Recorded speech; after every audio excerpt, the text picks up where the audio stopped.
Many people have problems with art and not with reality. So why is art different? It's pretty simple, right? This is knowledge, this is thinking, this is thought. Yeah, it does something strange with your head. Welcome to the Undergang Armchair. Bring it. Welcome to the Undergang Armchair. My name is Ando. Hello everybody, how are you? Today we have another great show for you, which functions kind of as a bit of an antithesis to the last few episodes, not in a negative or positive sense, but in a differing sense. We have the fantastic Zven Balslev on today, which has really been a long time coming, and we ended up talking about a lot of different facets of the art world, about having a practice, and about the kind of expectations / priorities you might have. It really brought home one of the things I really love about making this show, which is hearing about diverse viewpoints on this whole mess of making art. And I really appreciated Sven's view on it. I honestly think that kind of point of view is not heard often enough. So I'm very happy to have it here. There's no other real news this week. If you want to see some art, then I would recommend former guest of this very program, Adam Jeppeson's show at Martin Aspect Gallery, which is up now. And I hear there's a Cindy Sherman show at Museum Jorn in Jutland, which I can only imagine is worth seeing. So if you're in those parts, I believe it's in Silkeborg, then go see that. And with no further ado, please enjoy my talk with Zven Balslev.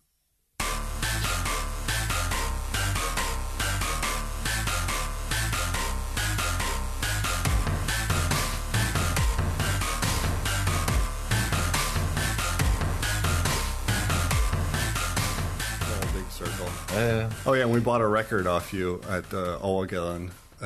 All right. Yeah. I don't know, 5 years ago, 6 years ago. But back then it was when I was framing my drawings. That it was when there was more money, I think. Yeah. Because I'm not really framing drawings anymore. Yeah, I mean, framing costs a fucking fortune. Yeah, and I was kind of new. I guess it was a year or two after I graduated from art school, so I thought it was a norm to frame the drawings. You know, it makes it easier to sell them. But also it was because when I cleaned up my studio recently, I found all these drawings that I find crap now, but they are like sealed in these frames. You can get them out and put new ones in. That's right. I learned that. I can show you how to do that if you want. I also learned to when I do frame my drawing to have them open so I can use them for. So you can change them out. Yeah. Yeah, it's smart because I mean that's the thing. You have an exhibition. You're looking at 20,000 kroners in frames, or you know. That's a lot of money to put on the table, having no guarantee whatsoever that you're going to sell anything. Yeah, but also it's maybe it's a bit too anal to think too much about that. But the fact that when you frame the drawing, the frame becomes like a part of the work, and you have to think a lot about that. What color should the frame be, and the drawings I'm doing, I actually like to show them as they are. You know, when they are framed, there's a lot that you don't really see. Like, for example, all the whiteout that I use, all the, coffee stains. Right, it makes it more three-dimensional if it's just on the wall or hanging from something. Yeah, but less three-dimensional, but also more, more like a painting. You know, it's when you see it through a glass. I think there's a lot that gets wasted. Right, it gets kind of flattened out. Yeah, it flattens it, I think. And yeah, I don't know. So I just started just to nail them on the wall now. It's a good way to do it. Well, it kind of fits with the whole ethos of the way you work in a way. You know, it's all very homemade, dare I say punk rock. You know, it's very like fucking do it under any circumstances, you know, whatever materials, whatever you got. Yeah. The only problem is the galleries. They don't really. I mean, it's difficult for them to sell them, when they're not framed. You know. Yeah. Well, that's the thing. It depends on the context where you're what you're aiming for and where it's going for. But I'm like, if a customer doesn't like it because it's not framed, then maybe it's not my customer. Yeah. I mean, the the drawing in itself is the artwork, is not the frame. Yeah, I have a hard time remembering that just because I worked as a framer for so many years. So I'm always like, oh, the frame, But it's gotten to the point where often I can't see the artwork because of the frame. I'm like, look at that corner. That's really nicely made. Or that's some bullshit, And I'm not even looking at the thing that's supposed to be the center of attention. But we just, before we got in here, talked about that you grew up in Switzerland, which I thought was really interesting. Mm-hmm. But did you just always draw and make things, or was there a point where it turned? You were going to be a soccer star, and then you were like, "Fuck that! I'm going to make art." No, obviously, like most people, I was drawing as a kid, and then I continued drawing, and there was a lot of influence. That is actually the fact that I was raised in Switzerland, and French culture has a lot to say about my influence now also. How so? Well, I was exposed to a lot of comics that are more for adults, actually. That's right. They have a lot of big, rich tradition of comics there, right? Yeah, they have a rich tradition of satire and comics. And, the things that I was exposed to as a teenager still have a lot of relevance today, I think. So that was primarily the underground cartoons and more like adult cartoons that my brother was buying, and then that I was having a peek in. And it's always good to have that older figure who introduces you to something, Yeah. And then I went to art school there, and there was some trips we went to, and in Switzerland there's a lot of art. There's a lot of money, so there's a lot of really good art. There are good collections, and there's the Dubuffet Art Brut collection, among other things, which is like the best collection of Art Brut. Interesting that's in Switzerland. Yeah, that's in Switzerland, in Lausanne. Do they have a museum or a space for showing it? Yeah, they have a big museum. Actually, it's Jean Dubuffet, the artist, the painter, it was his collection. He started collecting, and then he bought this place in Lausanne, and that's where his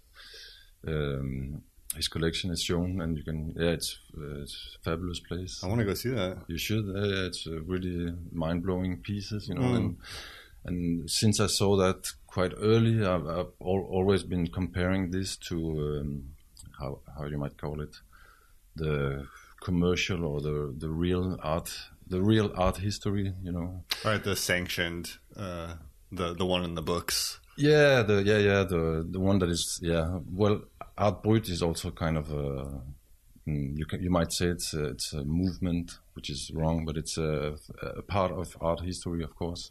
Yeah, because so many modern artists were influenced by it, including Dubuffet, and then since then I've been studying his writings and his way of his whole project with this.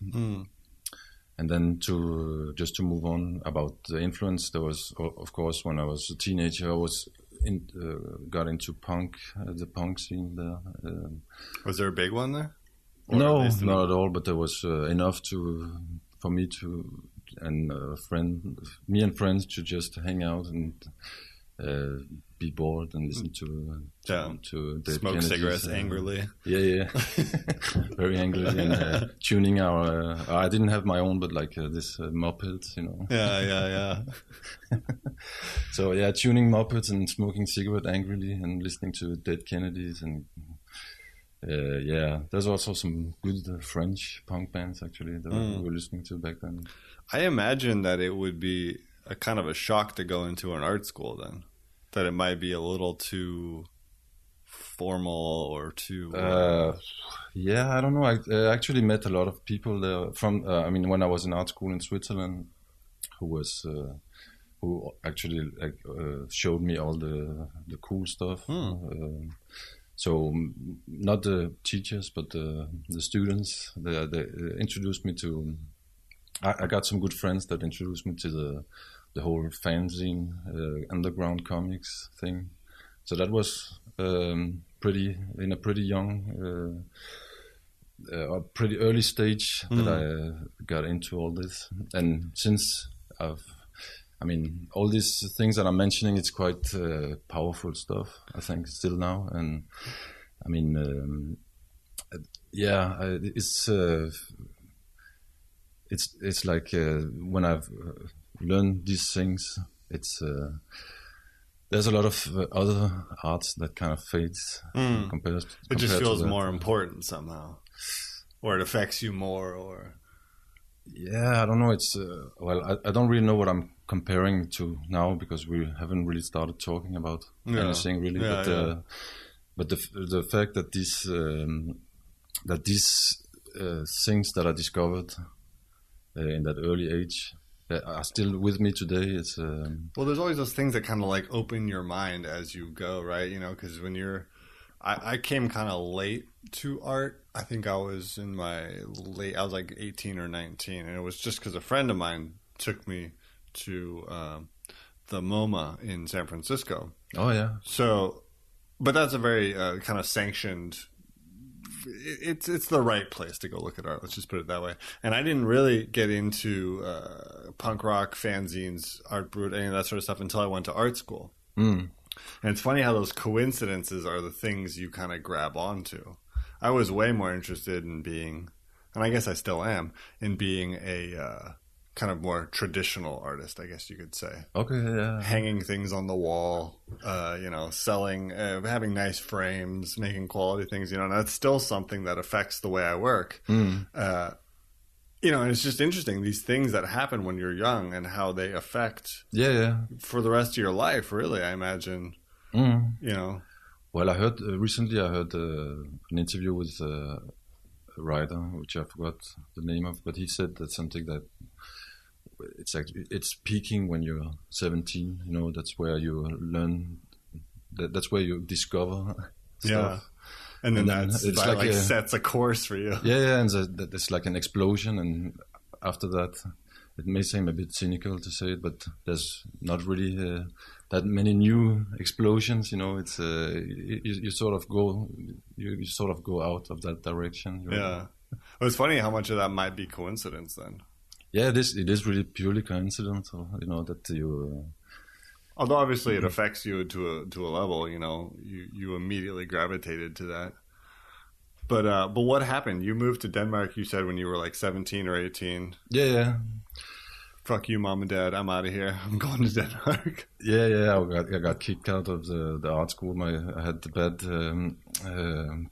notes. Yeah, I had the grades. Yeah, they had bad grades, so I just got kicked out of the school, and I sort of wanted to move to Denmark before that also. What was the big plan? Do you have any plan when you're 16? I had lots of ideas, but I don't think I had any plans. No, I didn't have any plans at all. I just thought Denmark. Did you know anybody here? No, only my brother.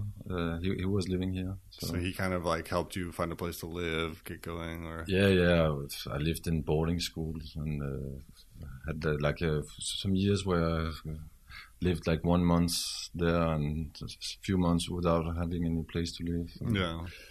Yeah. But to jump a few years in the future, I came into the art school in Copenhagen. The Royal Academy? Yeah. So suddenly I was a student at the Royal Academy of Art. So you must have had an idea, though. You wanted to make art and you wanted to study art. And just because you didn't work in Switzerland, you were like, I got to keep doing this.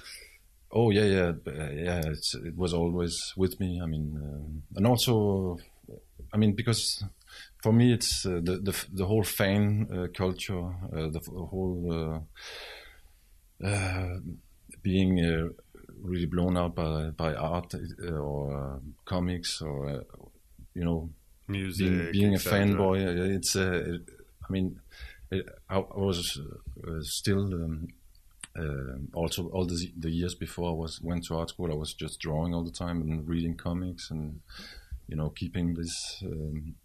It was just natural that this influence were still there, But also that you wanted to make things, because there's a lot of fans who just absorb but don't create. But I've seen you in comic books anthologies. I've seen your paintings on the wall. I've seen drawings. You do seem to, with everything you enjoy, you also make music. Everything you enjoy to absorb, you also enjoy to make.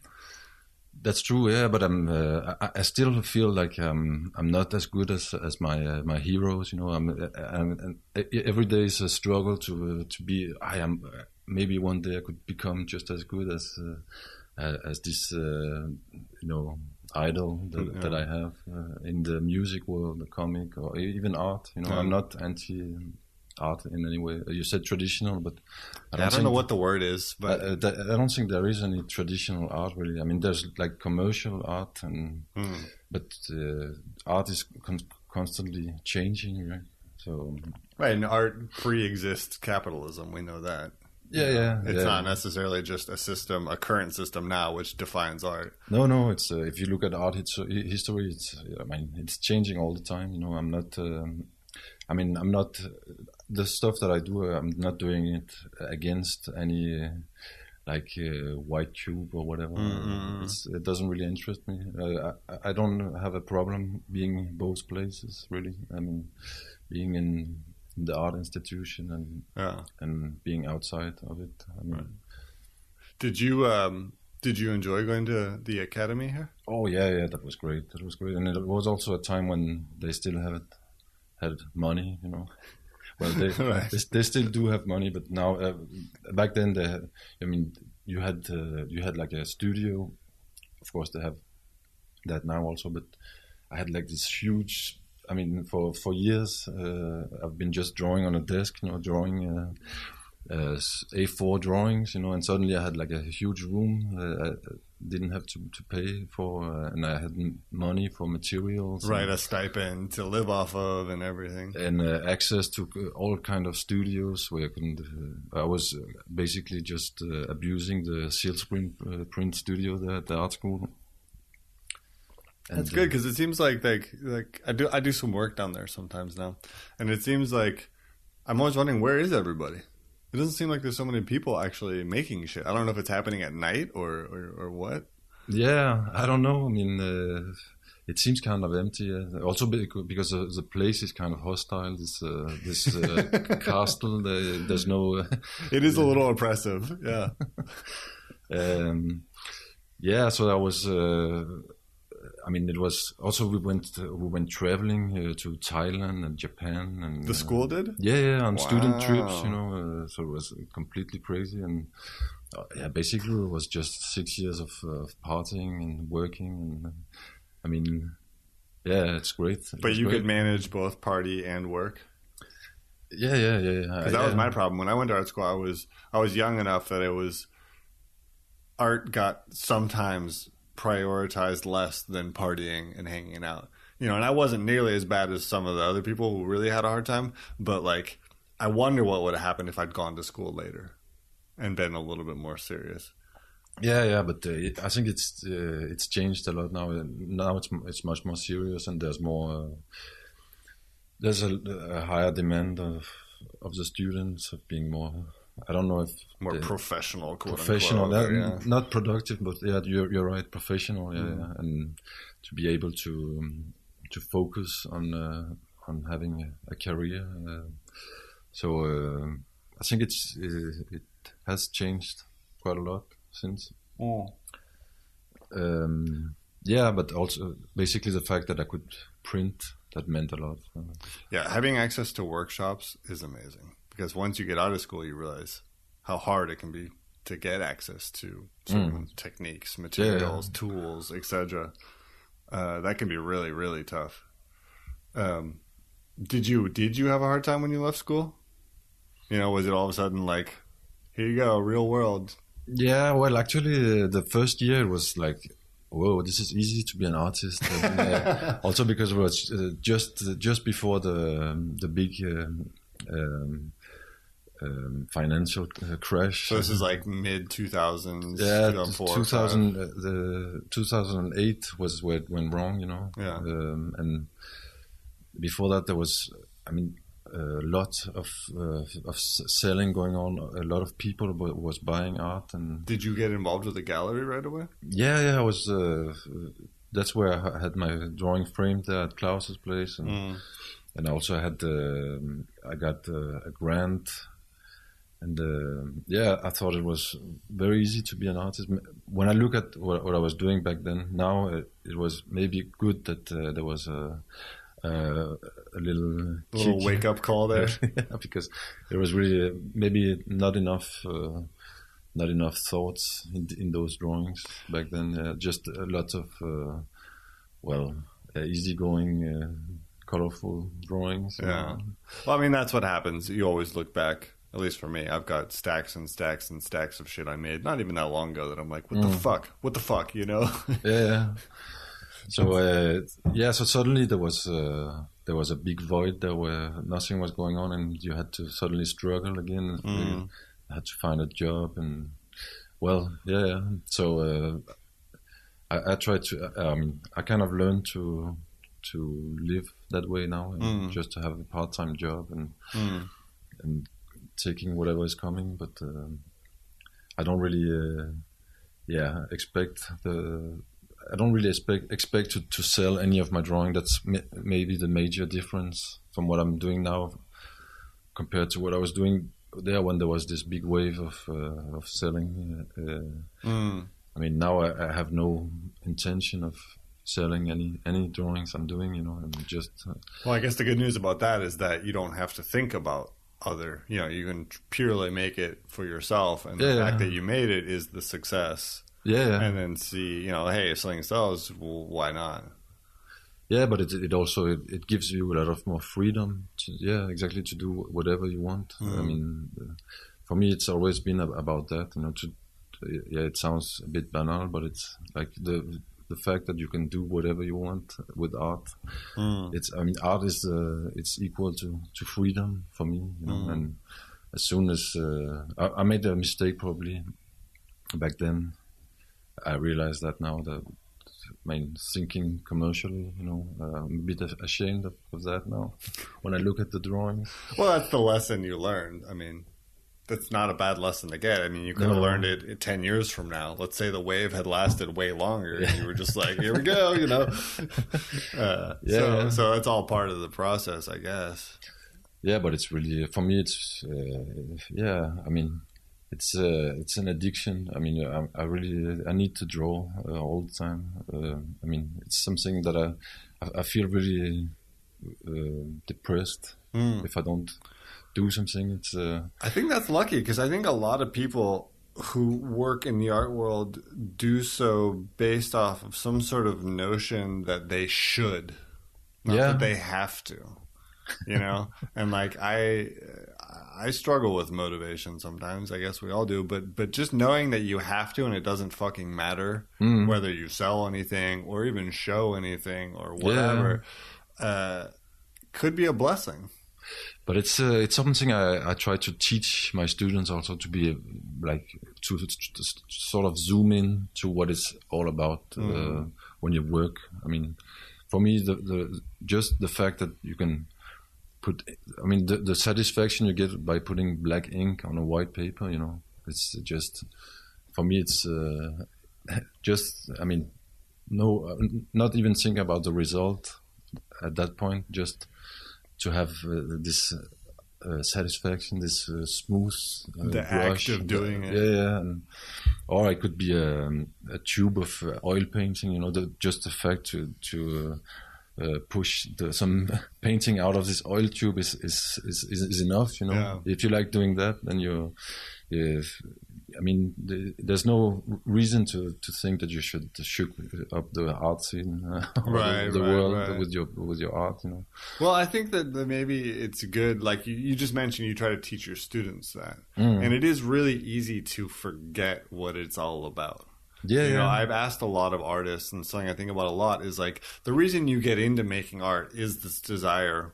Let's just speak generally, for freedom. Like you said, art is freedom, right? Yeah. But then as you go through it, it becomes about networking. It becomes about sustainability in terms of finances. It becomes about thinking about what are you part of in terms of other people. What's the current trend? What's the art? And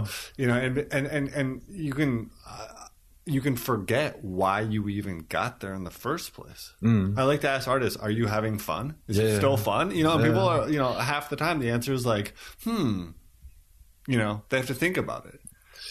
Yeah, but you get sort of. I remember that from myself also. When I was a student, I had this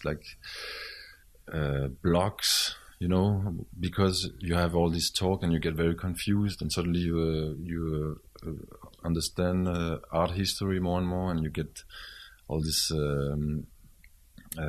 heroes to know, and you feel like, well, I can't do anything like that. Well, what can I do with this information? Yeah, and you get constipated somehow. Yeah. And there's a lot of students that are teaching that are really constipated. They're so afraid of making an error, and so afraid to make a bad piece, and that's what you should be doing, You should be fucking up a lot. Yeah. There's so many. There's the way of being a good, skillful artist. That's what I'm going for. That's my goal, to be really good at drawing. What do you mean good? Like, what is good? Well, there's many aspects of being good, because of course you can become very good and skillful at drawing, but still your drawing are boring, so it's a mix of being good and being to have a routine and to also break new grounds, find a style that is original but at the same time playful. Yeah, there's a lot of demand of what a perfect graphic art is. For me, in my case, it's the graphic. What is a perfect drawing or perfect piece of graphic art or print? I like what, for example, the Japanese artist Hokusai. He said it takes a lifetime to become really good at drawing or making a drawing. I really like that. That you need to invest a whole lifetime to actually make a good one good piece. If you make one, he made the wave, right? Right, and he made that when he was an old man, right? Yeah, he was old. Actually, I heard that he was that he kind of stopped drawing, and then some kid in his family was in trouble, and he owed a lot of money, so he had to make this. He had to make new prints, and that's where he made the iconic. Well, I don't know what is it called, the wave. I think it's called the wave. Yeah. So for me, it's. I really like that have the discipline to just, work, but it can be really, difficult to hear that when you're 17 that you're. That can be fucking terrifying. You have to do 20 bad drawings every day if you want to become good. Yeah. And you can look forward to that for the next 60 years, and maybe you'll make something good. Yeah. But or another hero obviously is Robert Crumb, and look at his drawings now. They are so amazing. He's just so skilled at drawings. It's my jaw is dropping, and he can draw anything, and it's still. Look at his sketchbooks, for example. He just draw whatever it's on the table, and it just looks really great, Yeah, and it's both it's both so accurate and so vibrant at the same time.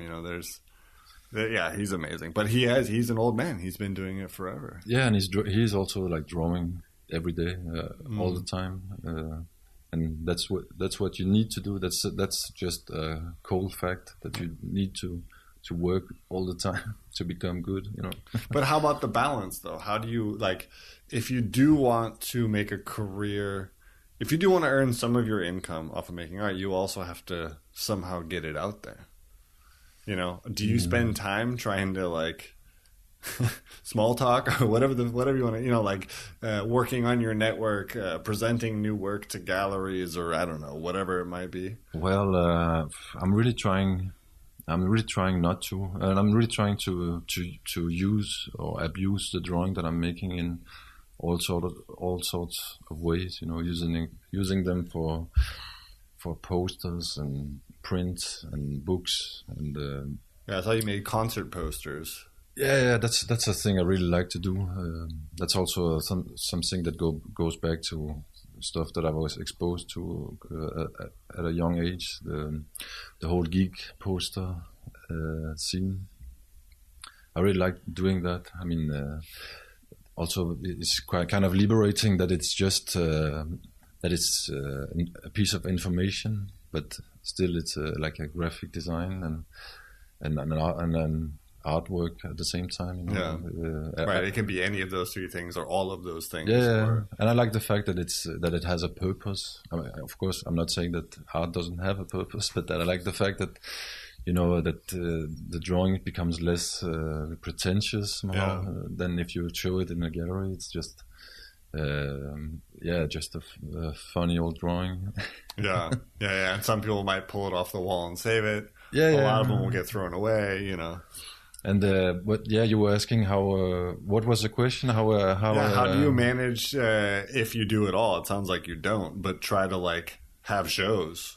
Try to how do you take the work out of your stack next to you on the desk and out into the world? Well, I guess you're talking about the art world, really. But I don't mean necessarily commercially, but I mean showing it in a context. As I just said.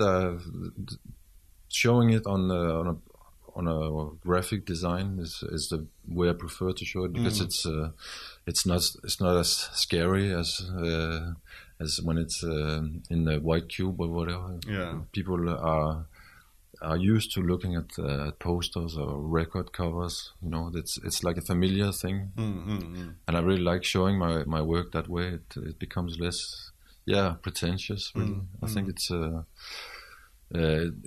the ultimate way of. I don't really think I'm that comfortable in the like commercial art world. But you've done it a fair amount, haven't you? Yeah, I have. But the more I think of it, the more I think that it's less less fun. Yeah. And as you said, it's like the primary goal is to have fun. Right, you can easily get caught up in some other shit, and then Yeah, and sometimes you don't really know what you get confused on what the whole idea is to show your work. And I probably shouldn't be saying this because I'm probably hurting my own career. But and also sometimes lately I've been thinking if maybe I'm wrong to bring all these fields inside the art scene. I mean, because the art, it's very difficult to talk about because there's so many shades from outside to the inside. But there is like an institution, you might say, and it's something that we created. It's not always been there, I'm much more interested, as I said, in art that is in everyday life, But I mean, there's, and also as a consumer of art, whatever. I mean, sometimes I think that the fact of bringing some piece of reality in the institution is somehow wrong. Maybe I don't know. Yeah, maybe. Do you go to museums and galleries? Yeah, of course. Yeah, I see a lot of exhibition. And many of it is mediocre, I think. Yeah. But I mean, you can't really blame artists for being mediocre, and it's hard to be good. It is, and there's a lot of mediocrity in the comic world. Also, I'm not.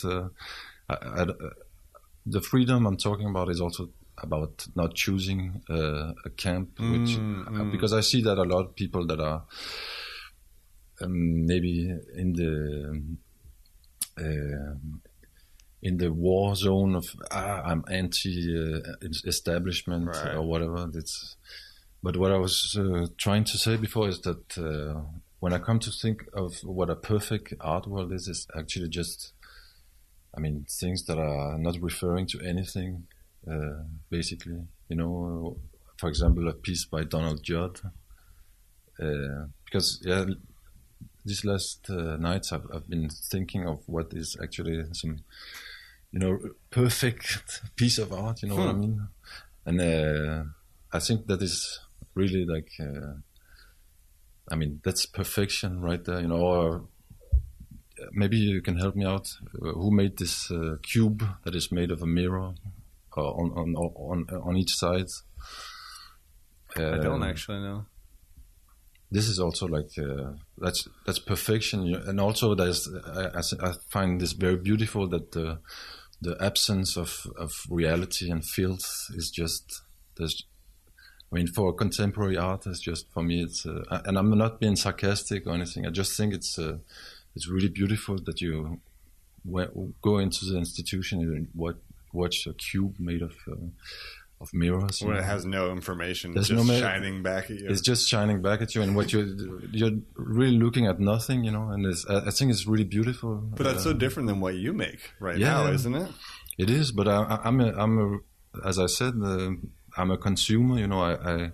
I fan or whatever. I just take all kinds of things inside, and sometimes I'm surprised myself of the fact that I really like Donald Judd or Sol LeWitt, for example. Sol LeWitt is one of the people who got me into art. I saw a big Sol LeWitt show in like 1999, and that's where I was like, oh, I see. But that's what I really like about it. It's also about freedom somehow, because I go to exhibition and I will never search for that, But suddenly I look at Sol LeWitt piece and I'm like, my jaw is dropping. I don't really understand why. Well, I think the thing we forget also is that art is free.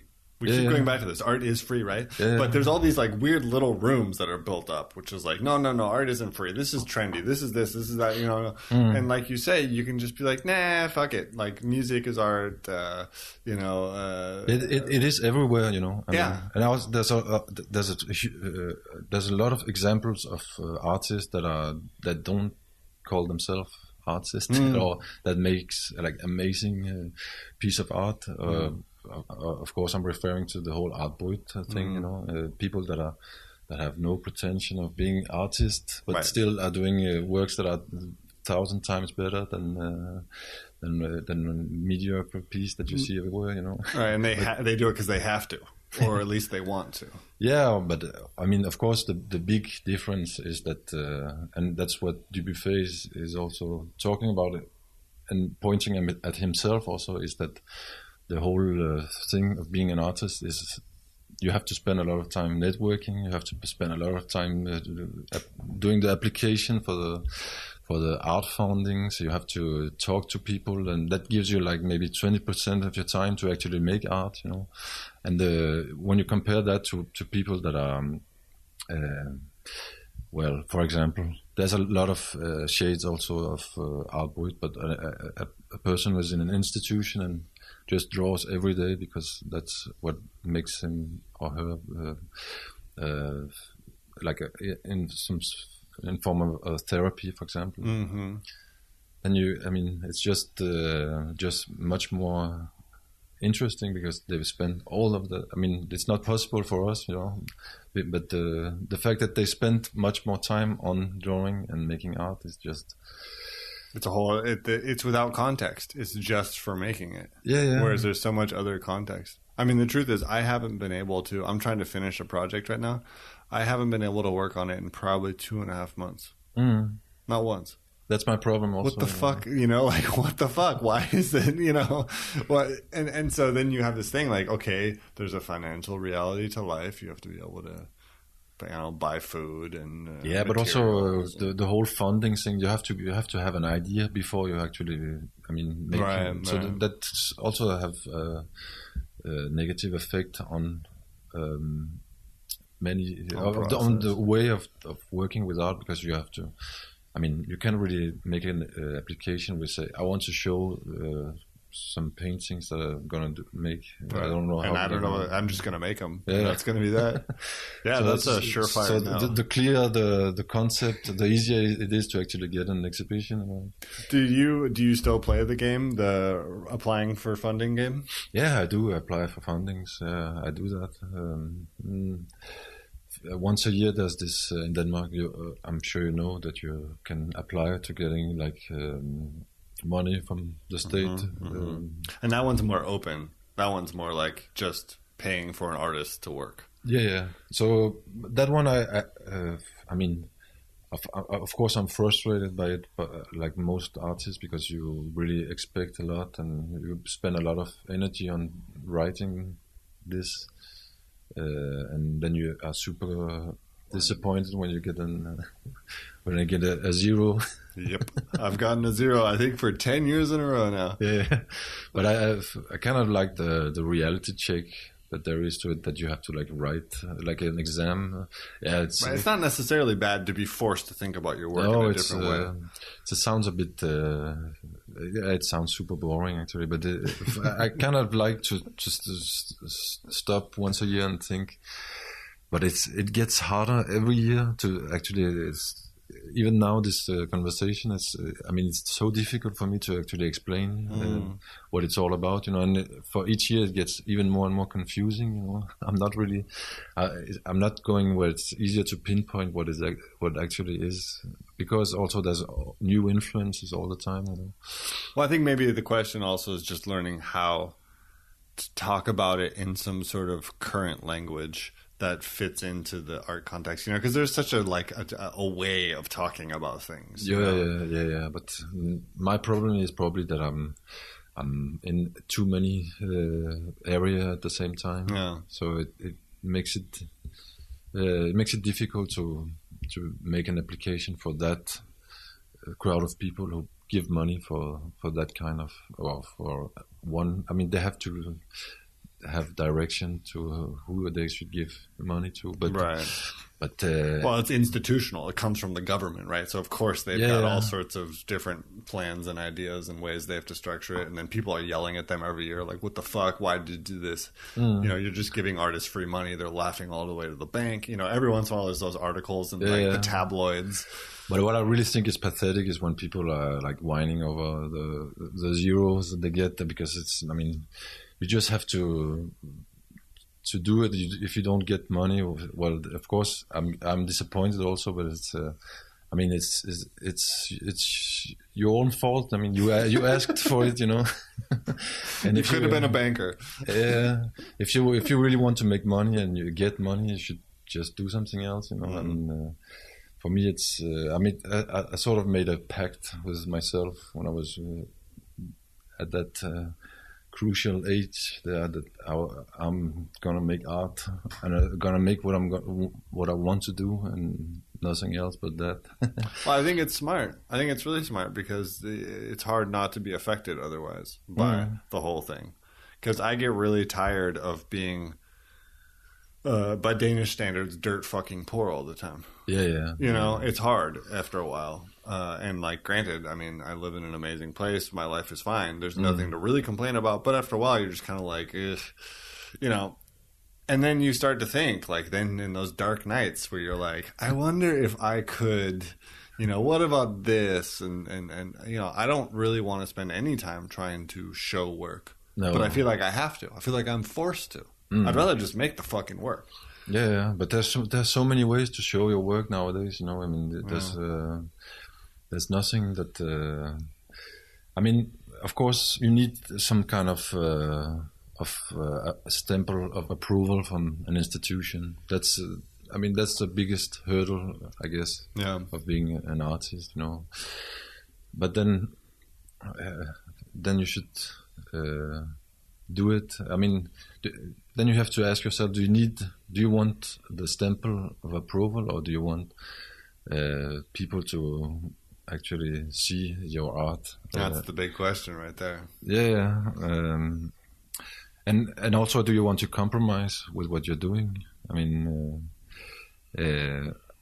it's a balance, you know. I'm compromising. I'm not playing hero here. I'm also compromising a lot, and sometimes I don't really have a problem with that when I do like graphic design. I actually like the fact that you work with somebody and you make something with somebody else. That seems a little different just because it's a collaboration. Yeah, it's a collaboration. Yeah. But what I was saying before, it was I was just wondering if because for many years I had this ambition to try to convince the art world of what I think is mind blowing, you know. And recently I'm just like, there's no reason to do that, you know. And why?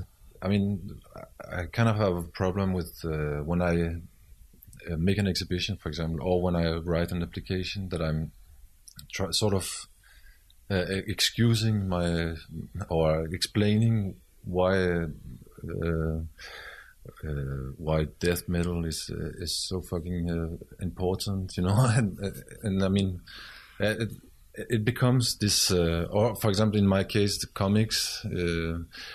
I'm a bit embarrassed by the fact that I'm like sort of trying to defend this world, and it becomes in a press release. It becomes very like I'm seeing this from above, but it's not true. I'm in it, you know. I'm doing the comics. I am the underground comic cartoonist, and the whole press release thing in an exhibition becomes sort of like when you're. It feels like you are like a scientist that takes these things and show it to the light with a tweezer, you know, and look at this phenomenon. And right, it kills any sort of like realness of it. Yeah, the real, like the love. You can use that word, the love that you get when you're a fan. It's impossible to translate or to actually show other people why it's so fucking great, you know. So, well, I've thought a lot about how music. So you work with music a lot, and music seems to have that advantage over art in a lot of ways. That it's just fucking music. People take it seriously. There's money, there's not money, there's underground, there's commercial, all the same sort of shit that happens with art. But no one ever is like, you know, you have to write a 3-page thing about why this is important. But that's the whole thing about getting the stamp of approval from the institution. I mean, that's the way to go if you want to go the traditional way of exhibiting in museums. And I mean, I'm not sure. There's probably different ways, but I mean, the fact that you need a board of experts to tell people this art is great. Right, and the other one over there, that's not ready yet. Yeah, I mean, that will never happen in music. People will not go to a place and say, what should I listen to? Is this good enough? And then a person that are very authoritarian person would say, you should listen to this because this is good. You know, right. I mean, there's the people listen to what they want, and there's an audience for this, and a great audience for that, and a smaller audience for that. But you still, I mean, if there's nobody who's coming to your shows, then I mean, I don't know. There will be no shows, you know, there will no concert. If nobody buys your record, then you're stuck with 100. I'm a bit old-fashioned in that way. I still like to have the CD, the vinyl, or whatever. Right, the actual material. But the fact that you have a direct contact with your audience is. But yeah, you can't really compare these things. I mean, that's what I'm trying to say before. That is, I mean, it's okay that there is different planets and different worlds, and sometimes they connect, and sometimes they don't. But there's no. I mean, for many years I've been really ambitious and wanted to shake things up and being but the more I think about it, the more I'm confused, because when I, for example, compare it to music, then there's so many music that I like that is completely like minimal and abstract and elitist. I'm a really elitist consumer when it comes to music. There's lots of stuff that is really like the music how do you call it? Equivalent of like a minimal boring piece of art. Not for everybody. yeah, not for everybody. So when I start to in a bar, for example, start to compare these things, then I get lost very fast, because I mean there's stuff that I like in almost every field. Yeah. Well, it is confusing. And there is all. I mean, we were just talking about the whole institution thing. There is a lot of musicians that also like that have a very small public, but still gets money from the state. So. I've wondered about that, because I know also the same applications we write as artists to the state, musicians can also write them. And I wondered, what do they have to write? If you're a jazz bassist, what do you write? Like, I'm inspired by birds flying, and I'm not sure if they have to intellectualize it as much as art does. No, but it's about skills. It's much more about showing your skills. Right. That's also what I like. With literature and music, that you're so much more dependent on a language that you need to acquire. You need to learn it. You need to learn to play an instrument, even badly. I mean, even if you play in a fucked up way on a guitar that is not tuned and that only have 3 strings, you need to find your own like language. Sure. And that's about skill, I guess. The same with writing. When you write, at least you need to understand a language. I mean, you need to spell. You can't really be a writer if you can't spell, right? Yeah. So, and that's a main difference, I think, with the art world, is that there is no boundaries at all. Sometimes it's good, sometimes it's a bit very confusing, I guess, because and I'm also very old-fashioned in that way. I like, as I said before, I like being good at something. I'm trying to be good at something, and when I look at other artists, I like to look, or a musician, I like to see somebody that is very skilled at something, And in the art, contemporary art scene, there's none of that. It's completely vanished. There's just these like hierarchies and tiers, and that's what's left of it. It's just. And I really understand that people get confused, and also the big public, because anything can. Right. What the limit is, maybe what is the law, really. You can't really do something illegal, but the rest of it is completely open. You can do anything, really, in this field. Once I had an exhibition from many years ago, and I put my jacket on the floor, just because I need to take my jacket off.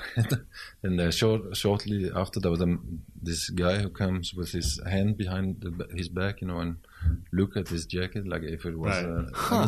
Interesting. Yeah, but and I still, I've been studying art for 6 years. I'm still very confused, and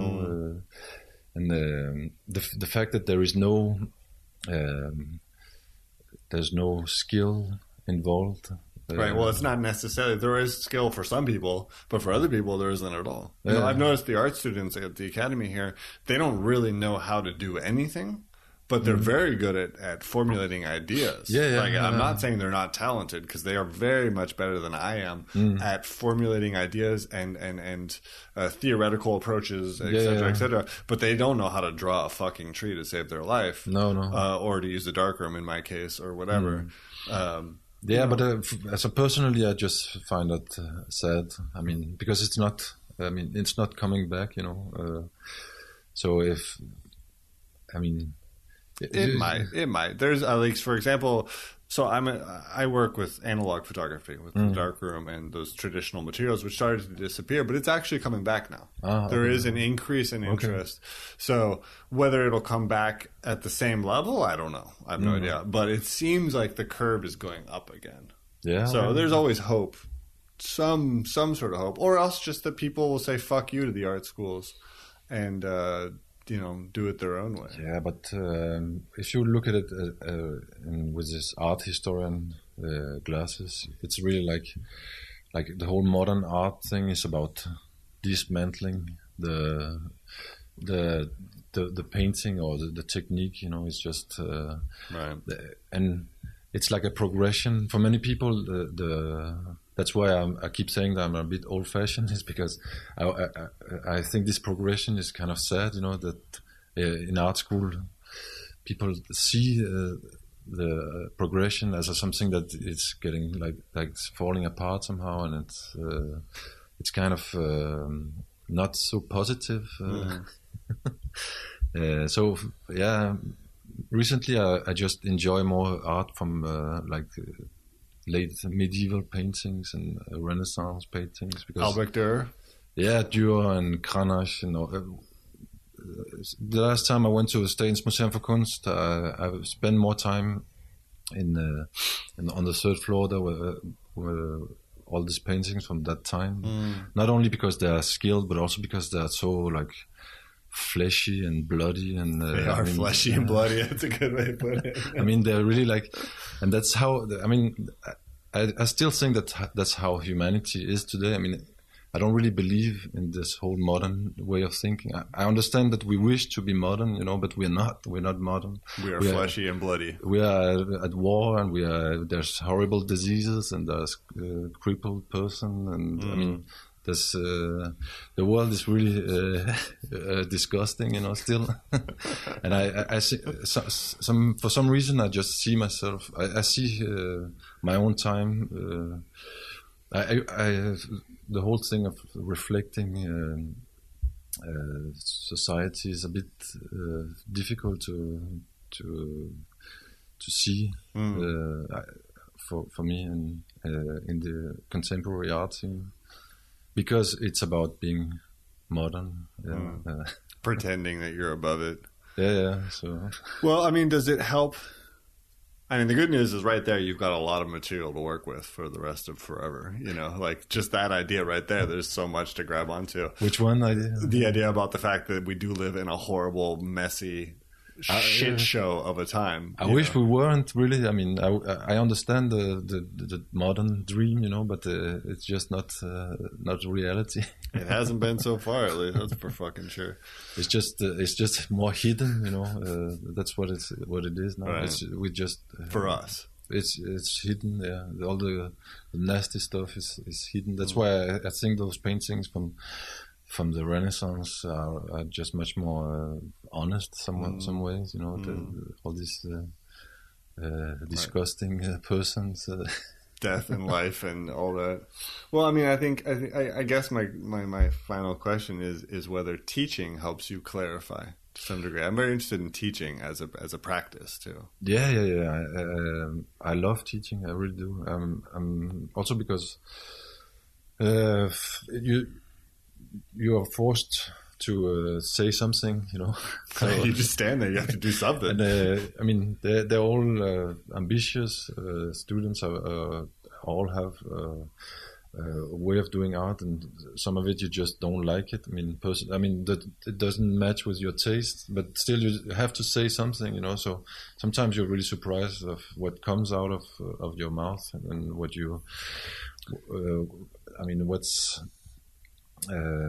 It makes you a better artist, I guess, because you you're forced to understand other way of thinking and also guiding, but without the whole taste thing. Right, because it goes back to what we were talking about earlier, how there are no boundaries. So you have to treat it with equal respect to the stuff that you enjoy. Yeah, because it's so much about choices always. You have to take it. I mean, you can't do everything. That's what I thought I could for many years. But you really need to choose to do one thing. I don't know about that. You make music, you do graphic design, you do drawing, you do painting. Maybe I should. Boil it down. Oh, yeah, that's the talk. But of course, I'm a bit restless. I get easily bored with doing. I mean, I hate practicing, for example, music. So I'm more into just recording. Just fucking shit up. Yeah. So, but yeah, it's. I mean, the fact that you have to make choices when you're an artist. You really do. I mean, I understand that people are confused because there are, so many choices. Too many choices. Well, that's part of growing up, right? Because when you're a teenager, you don't realize that every choice that you make involves saying no to 400,000 other things. Yeah, you have to say no to a lot of stuff. Yeah, and then you realize, oh wait, to do this, I can't do that. So. Cool. Well, thank you for your time. Thank you. High five for choices. Woo. Thanks, man.